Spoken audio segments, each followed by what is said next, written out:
Bank of divine solution. ઉધાર bank જોઈએ છે, કેશ બેંક. ડિવાઇન સોલ્યુશન ની કેશ બેંક છે આ. અવસ્થા અવસ્થા એટલે એની જોડે કઈક અથડાય સર અવસ્થા થાય કે ના થાય? તને ખબર પડે ને કે આ મહી અથડામણ થતું થતું બહાર નીકળે છે. શું થયું છે? પરમાણુ અથડાય છે. આપડે એક મોટર હોય તેનું હોર્ન થી આમ દબાઈએ તો શું થાય? દબાય છે, હવાના પરમાણુ દબાય છે. એ એનમી જે પરમાણુ ભરેલા હતા ને ગોળમાં તે પુષણ કરે તે પુષણ કરે તેની હાથે એકદમ અથડાઈ અને અવાજ થાય. શું થાય? એ અવાજ એ અનાત્મા નો ગુણ છે. કેવો છે? અનાત્મા. હા, આપડા સાધુ આચાર્ય બધું મારા આત્મા બોલે છે તો બોલે બધા સમજતા નહીં. આત્મા જેવું ભાન જ નહીં. શું છે? ફર્સ્ટ ઓરિજિનલ ટેપ રેકર્ડ છે. શું છે? અને આ દેખાય છે તે એમ પટેલ છે. મહી દાદા ભગવાન 14 લોકનો નાથ તૈયાર થયો છે. જે માગે એ મળે એવું છે. જે માગે એ મળે એવું છે. અને આખા વર્લ્ડના કલ્યાણ માટે આ ઉત્પન્ન થયેલો છે. કેવું છે? આખું વર્લ્ડનું કલ્યાણ, હિન્દુસ્તાન એકલા નહીં. એવી ભયંકર દશામાં અત્યારે છે. દશા સમજ પડી ને? એટલે દાદા ભગવાન નમસ્કાર કરીશ. શું બોલીશ તું?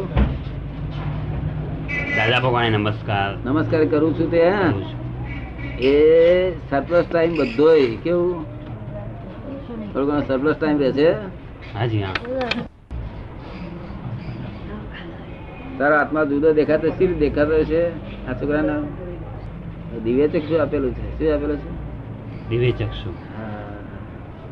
ઘોડ ગાય ઘોડામાં ગધેડામાં બધામાં દેખે. અને આત્મવત સર્વભૂતે શું રહી શકે છે? આત્મવત સર્વભૂતે શું રહી શકે છે? અને તું તો તારી વહુ જોડે આત્મવત સર્વભૂતે શું નહીં રહેતો?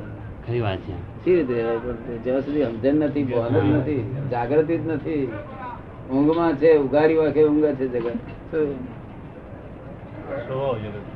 પેલું બંધ આંખનું સપનું કહેવાય છે. રાતે જે સપનું આવે છે ને એ બંધ આંખનું સપનું અને આ ઉઘાડી આંખનું સપનું છે. કેવું? અને આ સપનામાંથી જે જાગે તે જાગૃત કહેવાય. કેવું? તુરી અવસ્થા. આ સપનામાંથી જાગે. અચ્છા. આ તું જે સપનામાં છે જેમાંથી એ જાગ્યો ને તું જાગ્યો નથી, એટલો ફેર છે. એટલે તું કહું કે અમારા કાકા સસરાની છોડી ના, અમારા મામા સસરાની છોડી ના, અમારું આમ ને તેમ. કેટલા લફરો છે તારે? અમારો મામો આવ્યો, અમારો કાકો આવ્યો, મારો ફૂ આવ્યો, હું આ છોકરાનો ફાધર થયું, આ બાઈ નો ધણી થયું.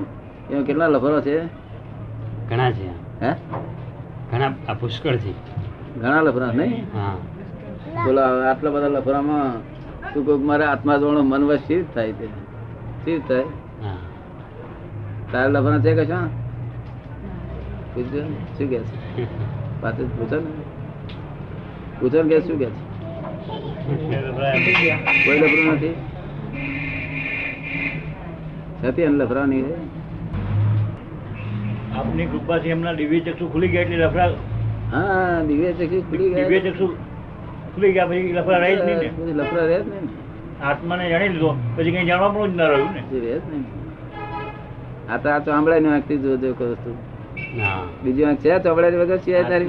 જાણી લીધું પછી કઈ જાણવા પણ રહ્યું. ત્યાર પછી એને શું કરવાનું? જે લફડા છે એ શરીરના છે, આત્માના કોઈ લફડા જ નથી.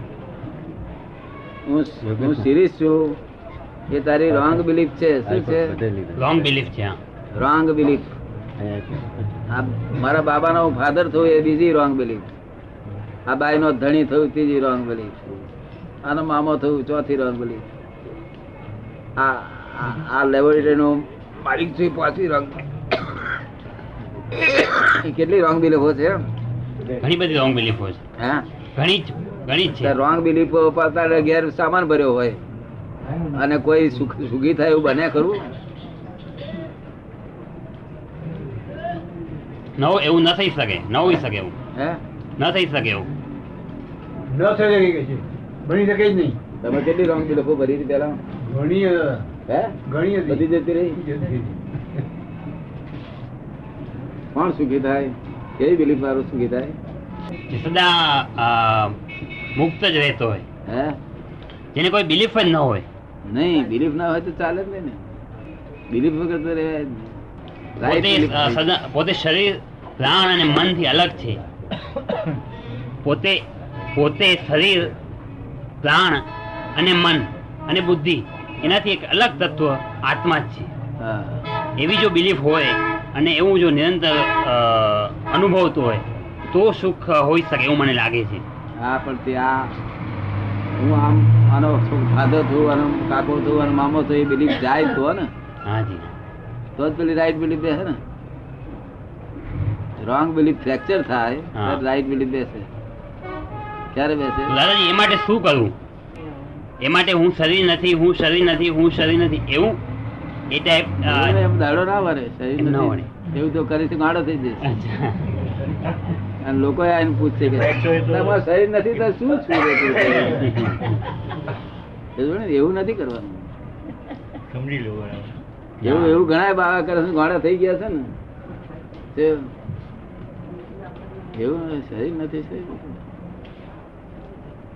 તો હું આત્મા છું એવું, હે હું એક આત્મા છું. એવું ના બોલાય. કોઈ માણસ ઊંઘમાં એમ કે સુરેશભાઈ બે હું આવું છું સિનેમા જોવા, તો આપણે તપાસ કરી કે મેં કઈ અડધો કલાક બેઠા તમારી ઉઠે નહીં તો આપણે ના સમજીએ કઈ આંખ તો બોલે છે, ઊંઘ તો બોલે. બરાબર. એવું હું આત્મા છું, આત્મા બોલે છે, ઊંઘ તો બોલે શું કામનો?